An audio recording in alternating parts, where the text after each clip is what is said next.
Voici une carte Pokémon de Dracofeu.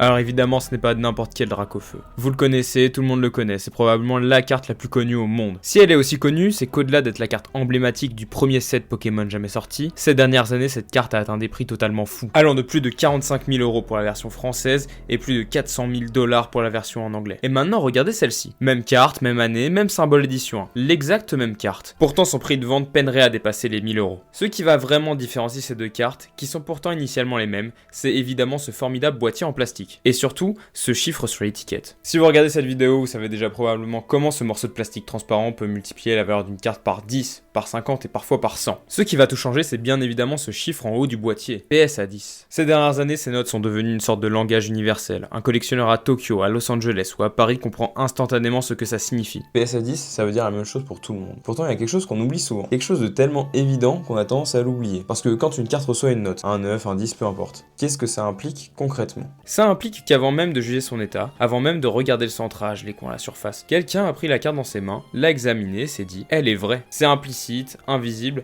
c'est écrit nulle part sur le boîtier. Mais c'est quand même la base de tout le système. Si une carte est gradée, c'est qu'elle a été d'abord considérée comme authentique. Sans ça, la note ne veut rien dire. Un PSA 10 sur une contrefaçon, ça vaut rien du tout. L'authentification, c'est le fondement implicite de la gradation. C'est le premier travail des sociétés de gradation. Le vrai premier travail est celui dont personne ne parle tellement il paraît logique. Et pourtant, c'est quelque chose qu'on a tendance à oublier. Quand on parle de gradation, on pense souvent à la note. PSA 10, PCA 9,5. On se focalise sur le chiffre, le nombre, sur la différence entre un 9 et un 10. Mais la note, c'est la deuxième étape. La première, celle qui est invisible et qui va tellement de soi qu'on n'y pense plus, c'est l'authentification. On l'oublie parce que pendant longtemps, les fausses cartes, à moins d'être un enfant ou une daronne, pour peu que tu t'y connaisses un minimum, c'était quand même très facile à repérer. Mais ça change. Les contrefaçons ces dernières années deviennent de plus en plus sophistiquées, de plus en plus convaincantes. J'ai déjà entendu des dizaines d'histoires ces dernières années où des vendeurs professionnels, dont c'est littéralement le métier de vendre des cartes, se sont fait avoir. Et dans certains domaines, l'authentification est déjà un point central. Prenez l'exemple des magazines Shonen Jump, qui, à l'heure où je vous parle, sont en pleine explosion, et où le numéro contenant le premier chapitre de Dragon Ball s'est récemment vendu pour 40 000 $. Ces magazines où sont prépubliés les mangas cultes, Dragon Ball, One Piece, Naruto, leur premier chapitre dans leur version originale. Et ben le marché est infesté de faux. Si vous alliez sur les ventes réussies d'eBay il y a quelques mois, la majorité des exemplaires vendus étaient des contrefaçons, pour les premiers chapitres de One Piece, Dragon Ball, Naruto, ou encore Hunter x Hunter. Résultat, un Shonen Jump gradé, même avec une mauvaise note, un 4, un 5, vaut souvent plus cher qu'un exemplaire non gradé, et en bien meilleur état. Parce que la note, on s'en fiche presque. Qu'on achète, c'est la certitude que c'est un vrai. L'authentification dans ce marché, c'est ce qui fait la valeur. Et c'est aujourd'hui la même logique avec certaines cartes Pokémon. Prenons en exemple le Mew X Promo exclu chinois. Une carte normalement limitée à 1510 exemplaires, dont les copies sont presque parfaites. Défaut tellement bien fait que même des collectionneurs expérimentés, des gens qui manipulent des cartes depuis des années, hésitent. Les textures, les couleurs, même le petit watermark Pokémon. Tout y est, et pourtant celles-ci sont fausses. Du coup, les exemplaires non gradés se vendent très mal, alors qu'un exemplaire gradé, il partira tout de suite beaucoup plus cher. Parce que le slab te dit c'est un vrai.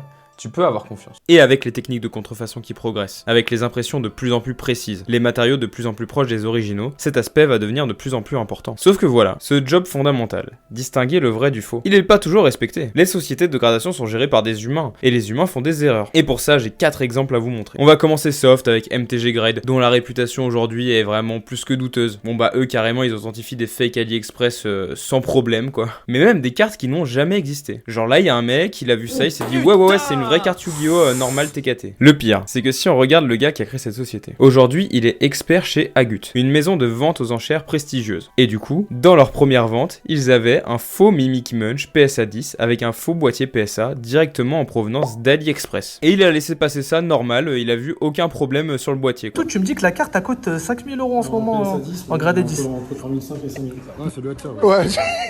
Du coup, dans la vente aux enchères, il y avait un Pikachu Illustrator, et à côté de ça, un faux Mimikyu Munch PSA 10 d'AliExpress. Si je vous parle de lui, c'est pour que vous compreniez bien que la notion d'expert dans le domaine de Pokémon peut être très vague. Parce que ce gars-là, qui a créé une société de gradation qui est plutôt douteuse, et qui ne sait même pas reconnaître un faux boîtier PSA d'AliExpress. Il passe encore à la télévision pour parler de cartes. On lui accorde même des interviews dans le guide ultime des collectionneurs, en mode c'est un vrai expert. Alors qu'on sait, il y a un historique, on sait que c'est une fraude, mais on s'en fiche. Pour notre deuxième exemple, nous allons parler d'une expérience réalisée en 2023 2003 par le youtubeur Cardhunter. En achetant une collection, il se rend compte que certaines cartes qui, au premier abord, ont l'air authentiques, sont en fait des cartes recollées. Quelqu'un avait soigneusement décollé et découpé les faces de certaines cartes pour les recoller sur d'autres cartes authentiques, mais en meilleur état. Résultat, elles passent toutes, PCA qui promet que ces cartes sont malgré tout authentiques. Toujours en 2023, CCC, une autre société de gradation française, annonce avoir reçu un Dracofeu en première édition, déjà gradé, par SGS. Le problème, le tampon première édition était un faux. Et pourtant, SGS l'avait authentifié. Ce tampon, ce petit symbole dans le coin, il peut multiplier le prix d'une carte par 10. Par 20. C'est la différence entre une carte à 500 € et une carte à 10 000 €. Et il était faux, mais pourtant bien authentifié comme étant vrai par SGS. Et puis, si on veut vraiment parler de scandale d'authentification, on peut difficilement passer à côté du scandale de CGC en 2025. Celui-là est tellement balèze qu'il mériterait une vidéo à lui seul tellement les enjeux derrière sont importants. Mais voici l'essentiel. En 2024, des cartes commencent à apparaître sur le marché, présentées comme des prototypes du jeu de cartes Pokémon. Des versions test qui auraient été imprimées en 1996, avant la sortie officielle du jeu, pour que les équipes puissent tester le TCG. Si elles sont vraies, on est là sur des pièces de musée, des raretés absolues. Mais la plupart des sociétés de gradation refusent de les authentifier. Trop risqué, pas assez de preuves. Mais CGC voit une opportunité, une façon de se différencier de ses concurrents, d'attirer une clientèle que les autres rejettent. Ils authentifient ces cartes, sauf que quelques mois plus tard, quand sur le forum Elite Four, certainement la communauté la plus hardcore de collectionneurs Pokémon, un utilisateur décide d'analyser les scans de ces cartes en profondeur. Et il trouve quelque chose dans les métadonnées d'impression. Des petites informations cachées, invisibles à l'œil nu. Ces cartes n'ont pas été imprimées en 1996, elles ont été imprimées en 2024. Pourtant, ces faux ont tous été authentifiés par CGC, vendus des dizaines de milliers de dollars comme des pièces historiques. À travers ces 4 exemples, je voulais surtout vous montrer quelque chose. C'est que le socle de base, celui qu'on oublie le plus, l'authentification, il est pas forcément toujours respecté. Alors que c'est pourtant la première chose qu'on attend d'eux, la première chose qui compte vraiment, avant d'ajouter une note, avant de juger le centrage ou les coins. Juste, est-ce que la carte est vraie? Et même ça, parfois ils se trompent. Pour faire simple pour la suite de la vidéo, on va quand même supposer que les sociétés de gradation arrivent quand même à authentifier des objets. Mais une fois qu'on sait qu'un objet est authentique, une nouvelle question se pose. Parce que 2 objets peuvent tous les deux être vrais, tous les deux authentiques, et pourtant ne pas se valoir. Prenons par exemple ces 2 ronflex. Ils sont authentiques, tous les deux, aucun doute là-dessus. Mais il y en a un qui a une énorme pliure, alors que l'autre est plutôt clean. Évidemment, celui qui vaudra le plus cher est celui qui n'a pas l'énorme pliure et qui est plutôt clean. Alors très vite, les collectionneurs ont eu besoin d'un moyen de décrire ça.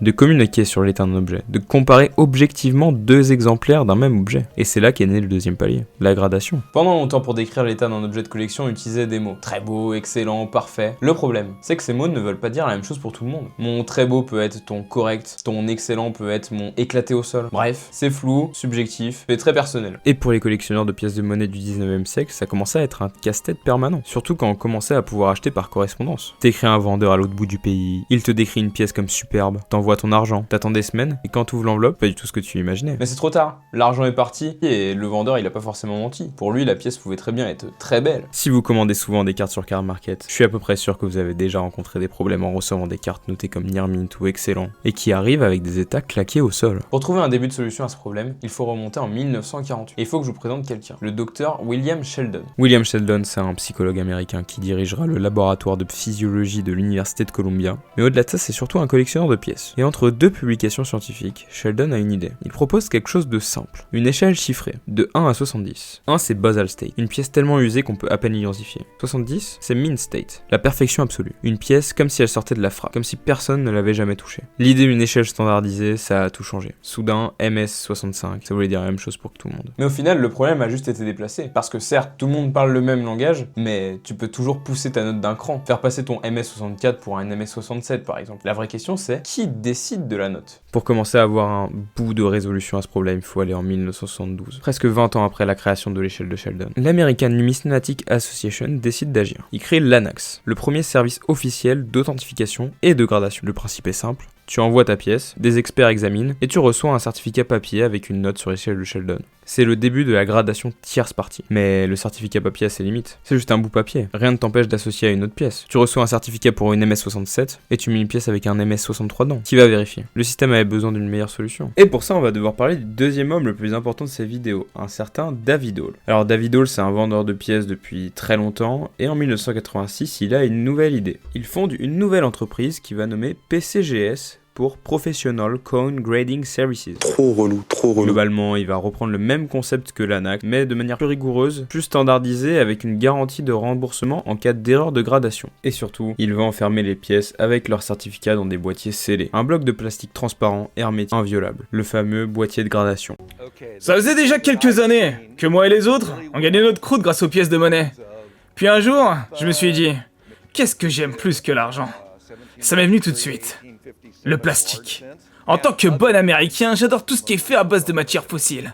Et c'est comme ça que j'ai eu l'idée de mettre des pièces dans un boîtier en plastique. Avec son système, tu ne peux plus toucher la pièce. Tu peux plus l'échanger discrètement, tu peux plus l'associer à un faux certificat avec une vraie pièce. La note est là, sur 70, permanente, associée physiquement à l'objet. Pour tricher, il faudrait casser le boîtier. Et si le boîtier est cassé, la certification ne vaut plus rien. Et le succès est immédiat. Le marché des pièces de monnaie se transforme. Le grading moderne était né. Mais pendant que PCGS révolutionne le monde des pièces de monnaie, un autre marché est en train d'exploser aux États-Unis. Les cartes de sport. Baseball, basketball, football américain, des millions d'Américains collectionnent ces cartes. Et aux États-Unis, les cartes de sport deviennent un hobby transgénérationnel. Les pères de famille transmettent leur collection à leurs fils, de génération en génération. Mais dans les années 80, quelque chose change. Ces cartes ne sont plus juste des souvenirs d'enfance, des images qu'on colle dans un album, des trucs qu'on échange à la cour de récré. Elles deviennent des investissements. Une carte rookie de Mickey Mantle peut valoir plusieurs milliers de dollars. Le problème, c'est que c'est le chaos total. On n'a aucun standard, aucune référence commune. Et dans ce chaos, des abus prospèrent. Des faux circulent, des contrefaçons de plus en plus convaincantes. Il faut dire que les cartes sont assez différentes des standards que nous avons aujourd'hui. Pas d'holographisme, pas de texture spéciale. On reste sur des cartes très simples, imprimées sur du carton, initialement distribuées dans des paquets de cigarettes à la fin du 19e siècle et dans des paquets de chewing-gum dans les années 80. Celles-ci sont plutôt faciles à reproduire. Au-delà de ça, on peut aussi améliorer la qualité des cartes. La pratique du card doctoring explose. Les cartes sont retouchées, recadrées, trimmed, c'est-à-dire rognées sur les bords pour éliminer les imperfections et améliorer leur apparence. On peut aussi masquer certains défauts en coloriant des bords abîmés par exemple. Ça permet de faire passer des cartes en état moyenne pour des exemplaires quasi parfait. Et même pour les vendeurs plutôt honnêtes, c'est quand même la confusion. Parce que s'il existe une échelle officielle pour les pièces, il n'y a toujours pas de note standard pour les cartes. Exactement le même problème que pour les pièces de monnaie quelques dizaines d'années auparavant. Pour avoir la première échelle qui fera plus ou moins l'unanimité dans les cartes, il faudra attendre 1984. Et un homme,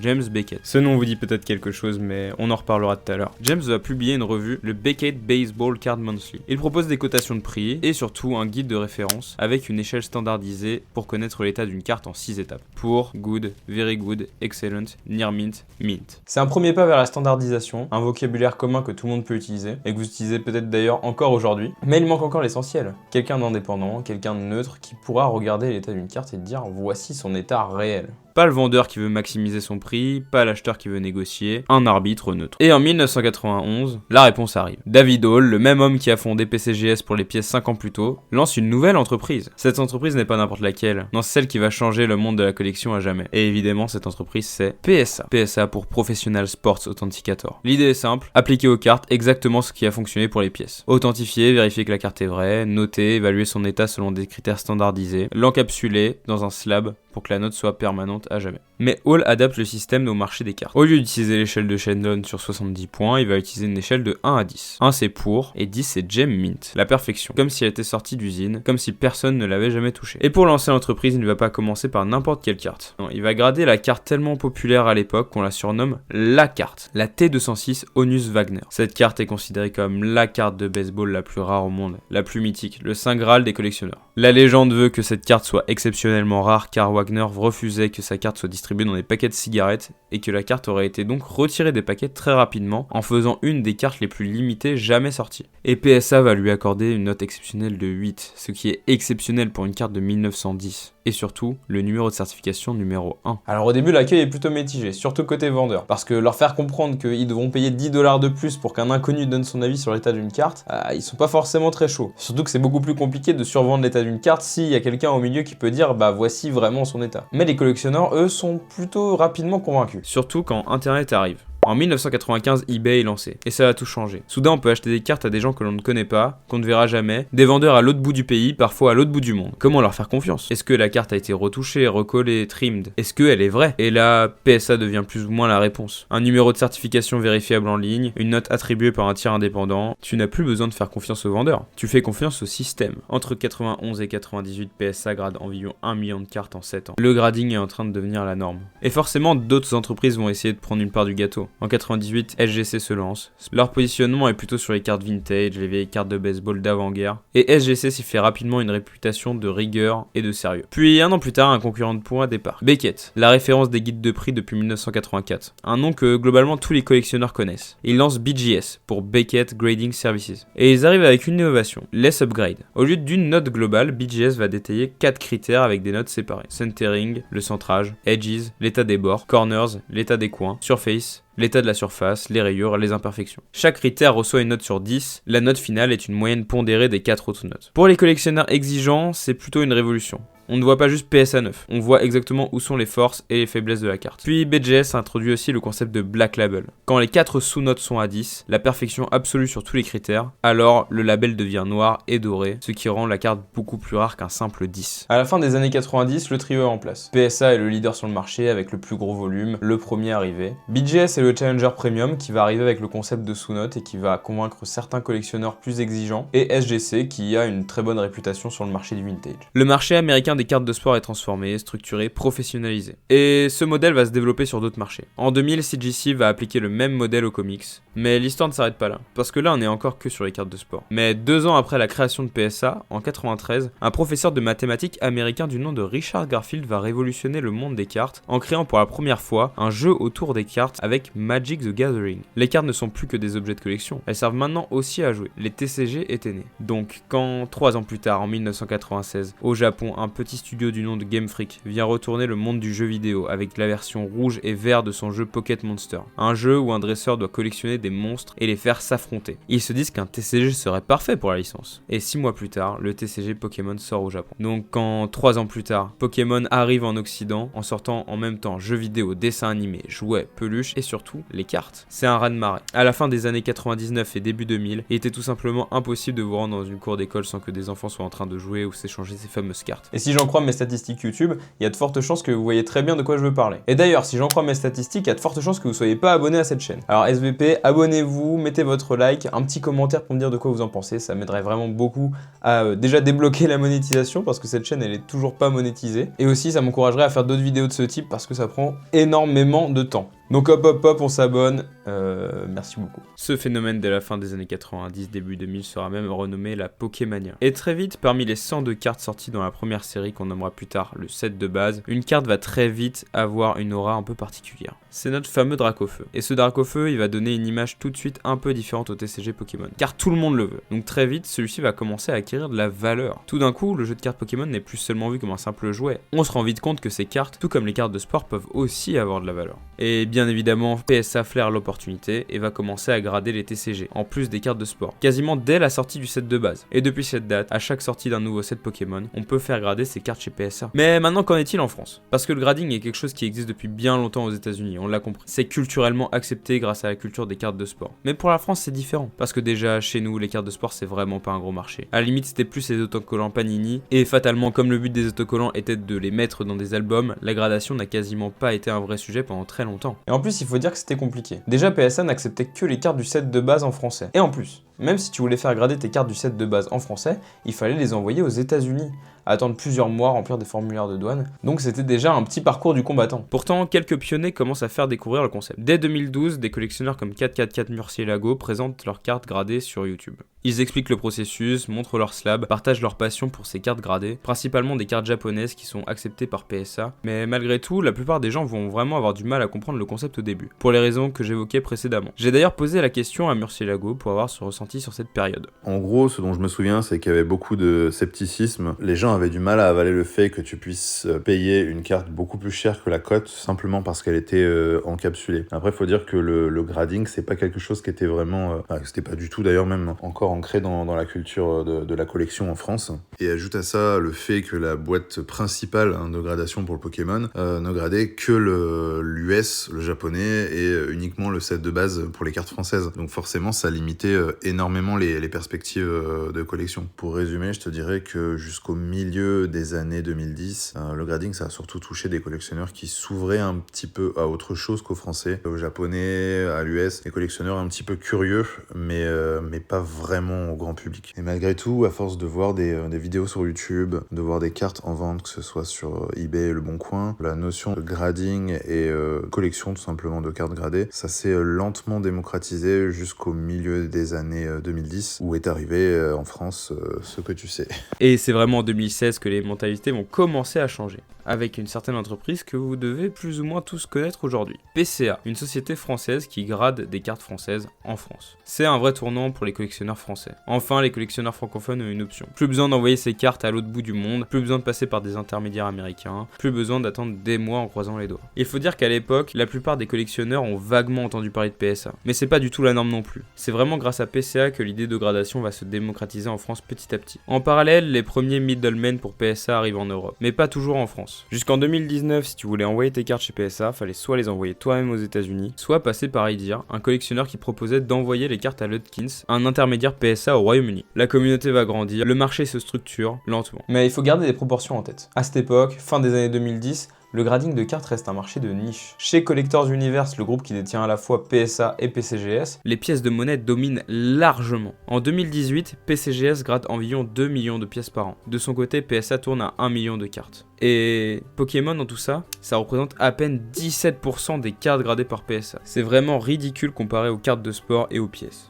17%, c'est vraiment ultra minoritaire. Pour eux, c'est littéralement un complément de revenus comparé aux pièces et même aux cartes de sport. Pokémon, c'est encore un truc de passionné, un truc de niche. Et puis, 2020 arrive et tout bascule. En mars 2020, le monde s'arrête. La pandémie confine des milliards de personnes chez elle. Du jour au lendemain, sans prévenir. Plus de sorties, plus de restos, plus de bars, plus de voyages, plus de concerts, plus de matchs, plus de cinéma. Juste, t'es chez toi pendant des semaines, des mois. Les gens ont du temps, beaucoup de temps. Et pour beaucoup d'entre eux, de l'argent qu'ils ne dépensent plus. Alors ils font quoi? Ils fouillent dans leurs placards, leurs greniers, dans les cartons de leur enfance. Ils retrouvent leurs vieilles cartes. Et au même moment, certains influenceurs vont également s'emparer du sujet. Ça commence par Justin Bieber qui va poster en story sa collection, du set de base, mais surtout des cartes gradées par PSA. Et quelques jours plus tard, Logan Paul sort une vidéo où il achète une display set de base, avant de sortir encore quelques semaines plus tard une vidéo où il achète un Dracofeu set de base édition 1. Mais pas n'importe quel Dracofeu édition 1, non, un Dracofeu édition 1 PSA 10. Et d'un coup, tout le monde comprend. Ce qui fait que son Dracofeu vaut 150 000 $, ce n'est pas seulement le fait que ce soit Dracofeu en lui-même, c'est surtout que ce Dracofeu est dans un boîtier avec une note qui va faire exploser sa valeur. Et quand, encore quelques semaines plus tard, il va organiser un box break. Celui-ci se fera en collaboration directe avec PSA, où toutes les holographiques vont automatiquement être gradées avec la mention Logan Paul Break. Logan Paul, en arrivant dans la collection, ne met pas juste la lumière sur la collection de cartes, et il met aussi en évidence la collection de cartes gradées. Ces cartes sorties il y a plus de 20 ans au Japon, destinées aux enfants, qui aujourd'hui, si elles sont toujours conservées dans des états parfaits,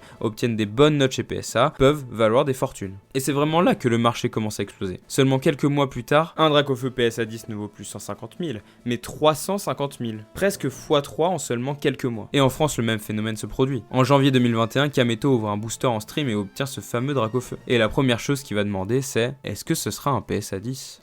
Like, do you think it's PSA 10? Because I don't know how it works. Et quand, quelques mois plus tard, Michou va ouvrir un display set de base édition 1, acheter 50 000 € en vidéo. À votre avis, quelle est la première chose qu'il va expliquer avant même d'ouvrir le premier booster ? Il faut bien comprendre que quand Pokémon revient sur le devant de la scène fin 2020, début 2021, ce ne sont pas juste les cartes qui sont mises en avant, mais également les sociétés de gradation avec les états exceptionnels. Et ça, forcément, ça fait que les gens veulent plus acheter des cartes, non. Ils veulent acheter des cartes de la meilleure qualité possible. Et pour s'en rassurer, ils font appel aux cartes gradées. Et fatalement, tout le monde veut faire grader ses cartes. Tout le monde, en même temps. Les collectionneurs qui ont toujours su que leurs cartes avaient de la valeur, les nostalgiques qui viennent de découvrir leur collection d'enfance, les opportunistes qui ont racheté des lots sur eBay, des investisseurs qui n'y connaissent rien, mais qui sentent le bon coup. Tout le monde. Du coup, PSA est submergé. Début 2021, PSA reçoit 500 000 cartes en 5 jours. Avant la pandémie, c'était leur volume sur 3 mois. Ce qui prenait quelques semaines à l'époque prend maintenant jusqu'à plusieurs années. Et pendant que le chaos s'installe, quelqu'un observe et voit une opportunité historique. Et voici notre troisième protagoniste de la vidéo et probablement le plus important pour comprendre le grading aujourd'hui. Un certain Nat Turner. Ce nom ne vous dit peut-être rien. Globalement, Nat Turner, c'est un génie du business. Déjà enfant, il s'amusait à faire des croisements de serpents chez lui pour les vendre en animalerie de sa vie.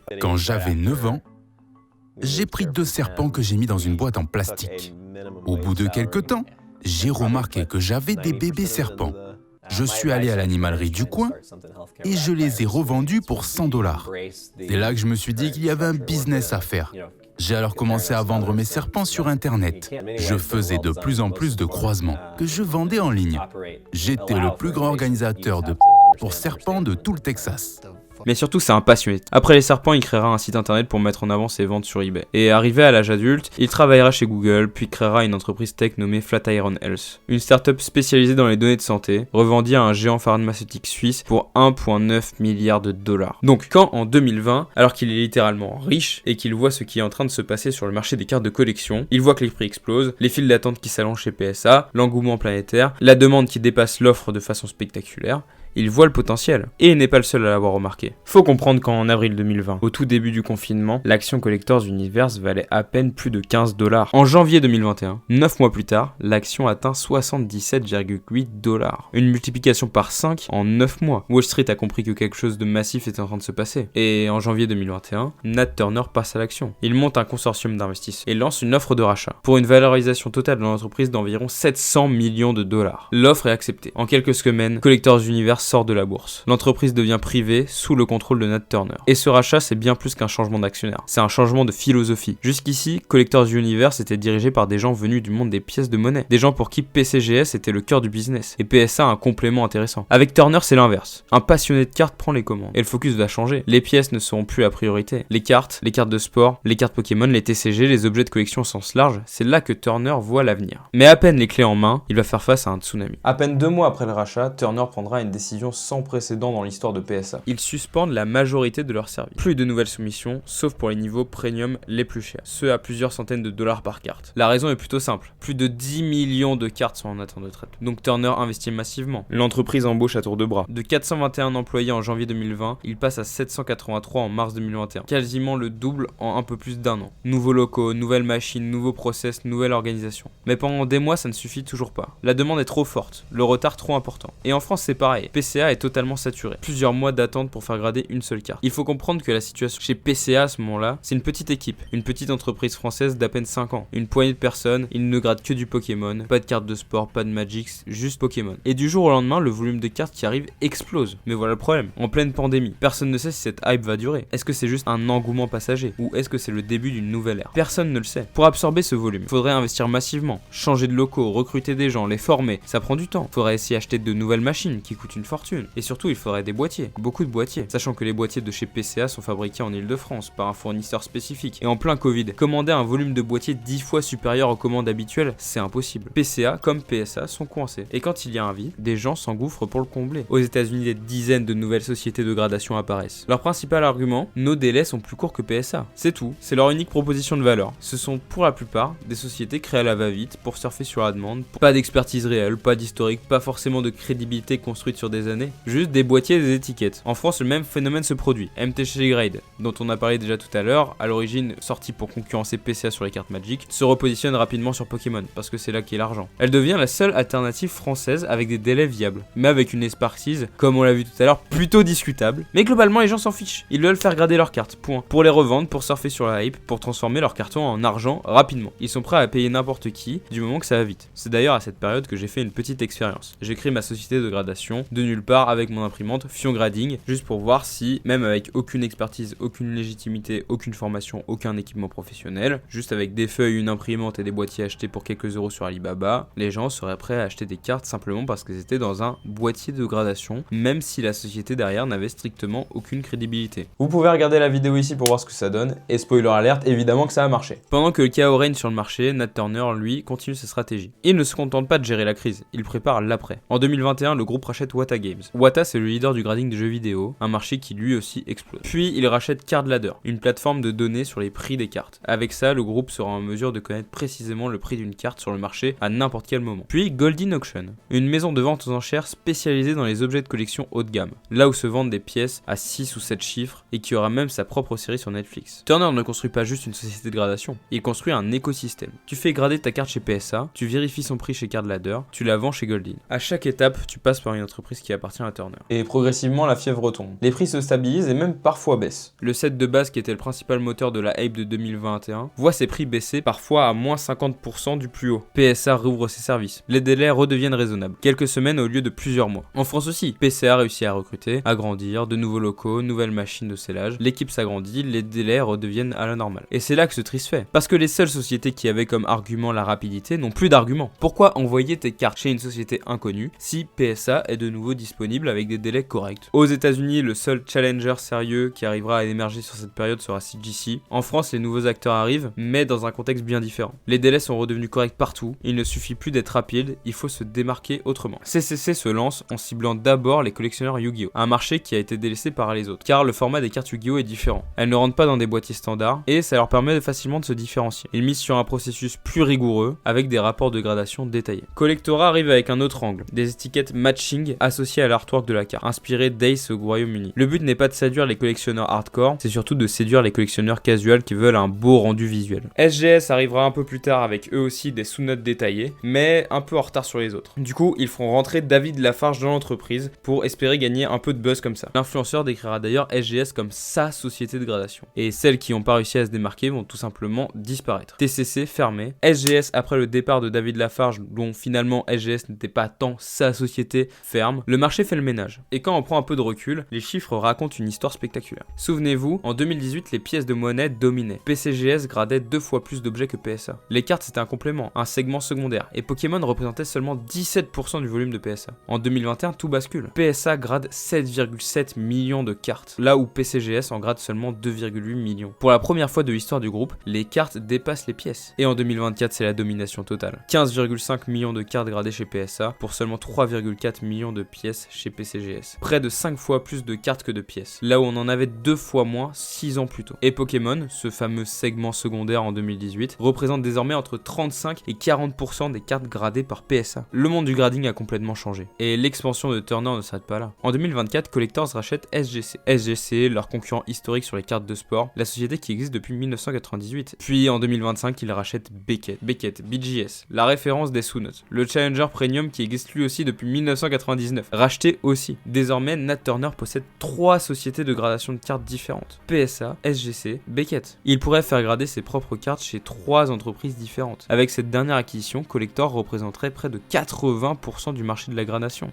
Un quasi-monopole. Et en 2025, un nouveau service apparaît. Quelque chose qui pourrait tout changer, ou qui révèle ce que le système est vraiment devenu. Les Power Packs, en partenariat avec GameStop. Le concept est assez simple, des boosters virtuels que vous achetez en ligne et à l'intérieur des cartes déjà gradées par PSA, attribuées de manière aléatoire, avec des prix allant de 25 à plus de 1000 $ le pack. La possibilité de gagner des cartes à plus de 20 000 $. Et la possibilité de revendre directement les cartes que vous avez ouvertes sur la plateforme. Concrètement, on n'est pas loin d'un casino. On gagne pas directement de l'argent, mais des cartes gradées que vous pouvez convertir directement en argent réel. PSA ne se contente plus de grader les cartes. PSA vend maintenant des cartes dans des packs aléatoires comme des boosters, comme un casino. Le système a évolué, et pas forcément dans la direction qu'on espérait. Et nous voilà aujourd'hui, le marché des cartes est plus fort que jamais, plus structuré, plus mature, plus professionnel. Il y a 10 ans, faire grader ces cartes en France, c'était une anomalie. Un truc de passionné bizarre qui envoyait ses cartes aux États-Unis, qui remplissait des formulaires de douane, qui attendait des mois en croisant les doigts pour avoir une bonne note. Un truc de niche, un truc d'initié. Aujourd'hui, tout le monde connaît, tout le monde comprend, le slab c'est devenu la norme pour les cartes de valeur. Tu veux vendre une carte vintage de valeur, il vaut mieux qu'elle soit gradée. Tu veux acheter une carte à plusieurs centaines d'euros, tu préfères qu'elle soit dans un boîtier. C'est devenu un réflexe, un standard. En France, le marché s'est structuré autour de quelques acteurs principaux. PSA évidemment, leader mondial, désormais accessible via des middlemen français, et grade toutes les cartes en français. PCA, pionnier français, toujours là après de ces années, celui qui a ouvert la voie en 2016. CCC, qui s'est fait une place en commençant par Yu-Gi-Oh, là où personne n'allait, et en misant sur la rigueur. Puis, qui a convaincu des influenceurs importants, ce qui lui a permis de survivre, de grandir, de devenir une vraie alternative à PCA. Même si le service a évolué, l'équipe reste extrêmement petite, les rapports de gradation autrefois offerts sont désormais payants pour les tiers les plus bas, et l'entreprise fait parfois des pauses sur les soumissions de cartes. Et Collectora. Collectora, c'est un peu un cas à part, il grade énormément de cartes, c'est vrai, mais principalement du récent, des cartes modernes, et surtout il n'y a pas vraiment de premium à la revendre si ta carte elle est gradée chez eux. C'est plutôt pour les collectionneurs qui veulent mettre en avant leur carte, avoir une belle étiquette custom, associée à l'artwork, et avoir une vague idée du grade, mais pas forcément pour la valoriser financièrement. Et c'est là qu'on touche à quelque chose d'important, quelque chose que la plupart des gens ne comprennent pas ou refusent de comprendre. C'est que ce qui fait la valeur d'une société de gradation, c'est pas forcément la qualité de sa notation, c'est pas la rigueur des experts, c'est pas la précision de ses critères, c'est pas la beauté des boîtiers, c'est ce qu'on appelle l'effet de réseau. Grosso modo, plus une société grade de cartes, plus ces slabs circulent sur le marché et entrent dans les collections. collection. Les collectionneurs qui possèdent déjà les slabs de cette société sont naturellement incités à en acheter d'autres de cette même société, pour garder une cohérence dans leur collection. Cette préférence crée une prime de prix. Les cartes gradées par cette société se vendent plus cher et plus vite que celles des concurrents. Cette prime déclenche une double incitation. Les vendeurs envoient leurs cartes chez cette société pour maximiser le prix de revente, et les collectionneurs font de même pour obtenir la meilleure valorisation possible de leur collection. Les nouveaux collectionneurs qui arrivent sur le marché constatent cette réalité, ils voient majoritairement des slabs de cette société, ils la remarquent, et ils voient aussi que c'est ceux de cette société qui partent le plus cher. Donc logiquement, eux aussi vont faire grader leurs cartes chez cette société, ou acheter des cartes de cette société. Et du coup, encore plus de cartes de cette société arrivent sur le marché, les acheteurs sont encore plus habitués à ces slabs, continuent d'en acheter, et quand ils veulent faire grader leurs propres cartes, ils choisissent aussi cette société. C'est un cercle vertueux qui s'auto-alimente. Le leader attire toujours plus de clients, creusant l'écart avec la concurrence. Et moi le premier je suis dedans. Je veux des cartes PSA, parce que je collectionne le Pokémon Vintage en japonais. Et dans le Pokémon Vintage en japonais, il n'y a pas photo. Si tu as une carte gradée PSA, à grade équivalent, elle se vendra souvent plus cher, plus facilement que si elle était gradée chez PCA ou CGC. C'est comme ça. Vous pouvez vous bouder autant que vous voulez, vous pouvez trouver ça injuste, vous pouvez argumenter que les autres sociétés sont plus rigoureuses, sont plus précises, sont plus honnêtes. C'est la réalité du marché. On peut inventer le meilleur système de gradation possible, le plus fiable, le plus consistant, le plus transparent. Si à grade équivalent, ta carte ne vaut pas plus cher que chez PSA, on s'en branle. D'ailleurs, je pense que PCA s'est un peu tiré une balle dans le pied. Ils ont voulu garder un PCA 10 vraiment exclusif, très rare à obtenir. Ils ont positionné le 9,5 comme un équivalent au PSA 10 en termes de qualité réelle des cartes. Le problème, quasiment tout le monde préférera un PSA 10 à PCA 9,5. C'est le chiffre qui compte, le nombre qui compte, la psychologie qui compte. 10, ça sonne mieux que 9,5. Point. Pour une même carte, elle partira systématiquement plus cher en PSA 10 qu'en PCA 9,5, voire même en PSA 9 pour certaines cartes. À part sur certains segments très précis, genre diamant et perle en français, globalement ce qu'on observe c'est que PSA vaudra plus cher qu'un PCA. On l'a d'ailleurs vu avec CGC, quand ils ont annoncé l'arrêt du CGC 9,5. Pour standardiser leur gradation, les cartes qui étaient 9,5 ont été automatiquement requalifiées en 10. Les mêmes cartes, exactement les mêmes, dans les mêmes boîtiers, leur prix a explosé instantanément, parce qu'on savait que c'était plus 9,5 et que ça allait être 10, et que les gens veulent des 10, ils en ont rien à branler d'avoir 9,5 putain. Honnêtement, quand vous faites grader une carte, posez-vous la question. Est-ce que l'avis de quelqu'un que vous ne connaissez pas, qui passe ses journées à regarder des milliers de cartes défiler, est-ce que ça compte vraiment pour vous? Est-ce que son opinion sur votre carte vous importe? Parce que si vous en avez vraiment rien à foutre et que vous êtes à peu près sûr que vous revendrez jamais vos cartes,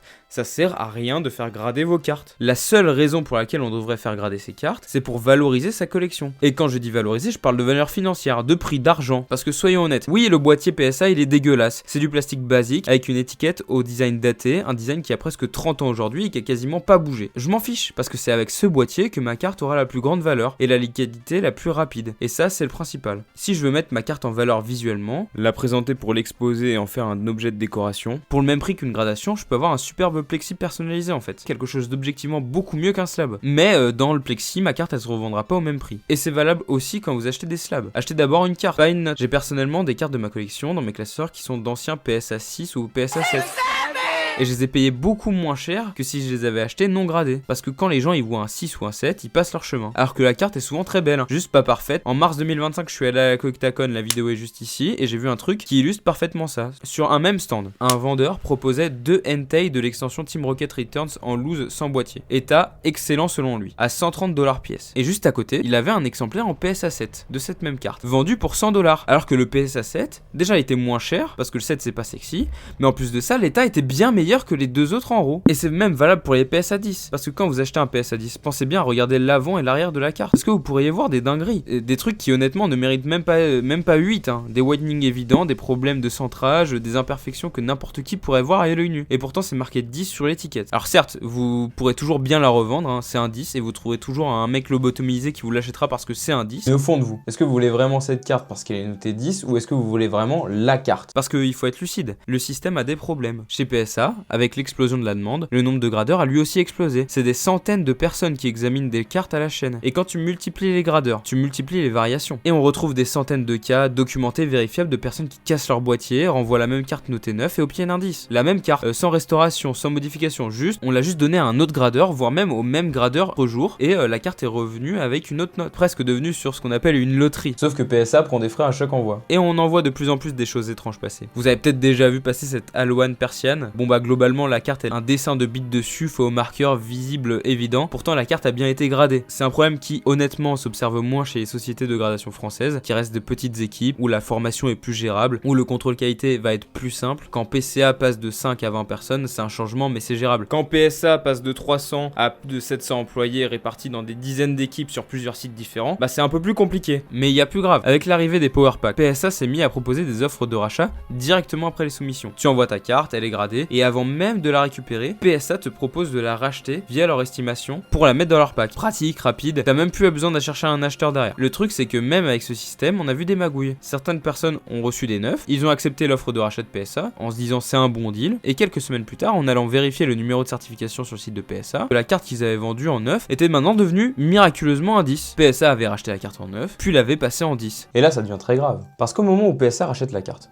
elle devient propriété de PSA. Et quand PSA passe sa propre carte en 10, bah ça devient un conflit d'intérêt majeur. Alors après le drama, ils ont rectifié ça et ils ont juste dit que c'était un problème technique. Bon, j'ai pas envie de faire le théoricien du complot, donc je vais leur laisser le bénéfice du doute. Mais ça n'empêche pas les conflits d'intérêt potentiels. Parce qu'avec les Power Packs, PSA devient aussi indirectement vendeur. Donc PSA devient gradeur et vendeur. C'est comme si une boutique avait sa propre société de gradation et vendait ses propres slabs, quoi. Ce que je veux bien que vous reteniez, c'est que les sociétés de gradation ne sont pas vos amis. Vous connaissez certainement l'expression qui dit que pendant la ruée vers l'or, ceux qui se sont le plus enrichis, c'était le vendeur de pioches. Pas les chercheurs d'or, les vendeurs de pioches. Et bah c'est exactement pareil avec la gradation. Ces entreprises ne sont pas là pour vous aider à valoriser votre collection par pure bonté d'âme. Elles sont pas là pour protéger le hobby. Leur but est de capter une part de votre profit. C'est pour ça que les tarifs de quasiment toutes les sociétés sont basés sur la valeur déclarée des cartes. Tu envoies une carte à 50$, bah tu payes un certain prix. Tu envoies une carte à 1500, bah tu payes beaucoup plus. Globalement entre 5 et 10% de la valeur de la carte une fois gradée. Et ça c'est leur commission, une façon de prendre leur part du gâteau. Et PSA est allé encore plus loin, parce que tout à l'heure on a parlé du rachat de Goldin par collector. Mais en 2024, Goldin a été revendu à eBay. Et en lui revendant Goldin, il faut pas croire que c'est un aveu de faiblesse, c'est une stratégie. Goldin c'était prestigieux, de très grosses ventes, des records, des cartes à 6 chiffres. Mais pour écouler une avalanche de slabs chaque semaine, des milliers, des dizaines de milliers de cartes, rien de mieux qu'eBay. C'est la plus grande marketplace mondiale pour les collectibles. En revendant Goldin à eBay, PSA s'est assuré d'un deal exceptionnel. Désormais, le Vault PSA, ce service qui stocke vos cartes après gradation, est connecté directement à eBay. Tu fais grader ta carte, elle reste dans le Vault, tu la mets en vente sur eBay, elle se vend, et si elle se vend, elle est expédiée directement depuis le Vault. Tu n'as jamais touché la carte, et PSA va prendre sa commission à chaque étape. Avec ça, PSA ne prend plus seulement des frais en gradant les cartes, ils prennent une commission sur les ventes faites via le Vault sur eBay. Entre les frais de gradation et les frais de vente, PSA peut désormais aller chercher jusqu'à 25% de frais sur le prix de vente final de vos cartes. Un quart du prix de vos cartes prélevé par PSA. Et vous pensez que ça va changer quelque chose? Rien du tout, parce qu'en réalité, on s'en fout presque de savoir que PSA a des problèmes. C'est eux qui ont le quasi-monopole de la gradation. À l'échelle mondiale, c'est une grande majorité de collectionneurs qui a l'entièreté de leur collection chez PSA. Pour que ça change, il faudrait que tous les collectionneurs, les vendeurs, les acheteurs arrêtent d'acheter du PSA. Et surtout que tout le monde soit prêt à faire grader sa collection autre part. Mais chez qui? Parce qu'on l'a vu parmi les différents exemples de cette vidéo. Aucune société n'est parfaite. Parce que s'il existe des semi-alternatives en France, il faut bien comprendre que ça ne concerne que le marché français. Et j'ai même envie de dire les cartes françaises. Si vous allez au Japon avec des cartes PCA ou CCC, les Japonais se foutront de votre gueule. Ils préféreront systématiquement du PSA ou du ARS, leur entreprise locale. Même constat si vous allez au Royaume-Uni. Ils préféreront toujours PSA ou Ace Grading à des entreprises françaises. Et il faut bien comprendre que plus PSA grade de cartes, plus des cartes PSA sont vendues, et plus il y a de cartes PSA à rentrer dans les collections de collectionneurs, plus il sera difficile, voire impossible, d'inverser la tendance. Car le coût de transition pour les collectionneurs deviendra beaucoup trop élevé pour faire grader toute leur collection ailleurs. Les vendeurs, eux, n'ont aucun intérêt à faire grader ailleurs, car leurs cartes se vendraient moins cher. Et même maintenant, ils n'ont même plus besoin de trouver d'acheteurs. PSA leur rachète ou vend pour eux directement. Je veux bien qu'on fasse un petit exercice mental si vous voulez. Imaginons demain, il y a un gars, il va voir Shenron et il fait un vœu. Et son vœu, c'est que plus personne n'envoie de cartes chez PSA. Pour les envoyer, disons, chez CCC, au hasard. Et ben vous pensez vraiment que CCC n'aura aucun problème? Non, parce qu'il suffit que Valouz leur fasse juste une grosse commande pour que les mecs soient en PLS. Alors imaginez s'ils n'avaient ne serait-ce que le marché français. Bah je vous garantis qu'il y aurait aussi plein de problèmes. Parce que forcément, plus t'as de volume,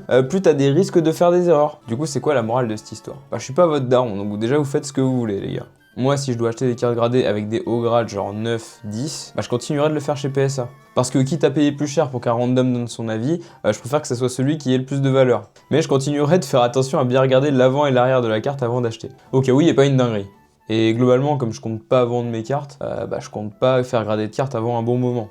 Parce que déjà, je sais plutôt bien reconnaître quels sont les états qui m'intéressent sur des cartes non gradées, et qu'avec la montée des prix des cartes gradées, si miraculeusement les cartes que j'envoie arrivent à passer la loterie et obtiennent des 10, bah je serais à peu près sûr de prendre un upcharge. Et payer 100$ juste pour flatter mon ego parce que ma carte vaut plus cher maintenant que non gradée, je m'en fiche. Mais pour finir, j'aimerais vous raconter une petite histoire.